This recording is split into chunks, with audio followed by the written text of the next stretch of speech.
ভালোবাসা আছে বলেই পৃথিবী এত সুন্দর, ভালোবাসা আছে বলেই পৃথিবীর এত রং।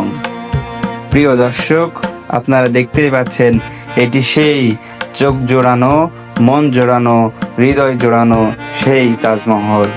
এটি সম্রাট শাহজাহানের সেই ভালোবাসার তাজমহলের পরিপ্রেক্ষিতেই তৈরি করা হয়েছে।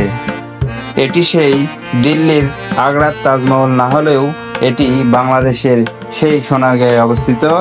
বাংলাদেশের ধনাঢ্য চলচ্চিত্র শিল্পী নির্মাতা আহসানুল্লাহ মনি এই তাজমহলটি গড়ে তুলেছিলেন। সেই ইন্ডিয়ার সেই তাজমহলের পরিপ্রেক্ষিতেই তিনি বাংলাদেশে এই তাজমহল গড়ে তোলেন।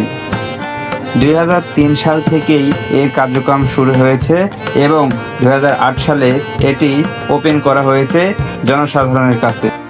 এখানে আসলেই দেখতে পারবেন কত সুন্দর এই দৃশ্য, কত সুন্দর স্তব্ধ এই পরিবেশ, নিস্তব্ধ এই জায়গা। আসলেই যেন ভালোবাসার রঙে রঙিত হয়ে যেতে ইচ্ছে করবে। সবাইকে এই সমস্ত জায়গায় ঘুরতে আসার দাওয়াত রইল, কারণ এই সমস্ত জায়গায় আসলেই সবার মন, সবার হৃদয় উজাড় হয়ে যাবে ভালোবাসার জন্য এবং অন্যরকম এক শান্তি অনুভব হতে থাকবে নিজের অন্তরেই। সবাইকে ধন্যবাদ এই ভিডিওটি দেখার জন্য।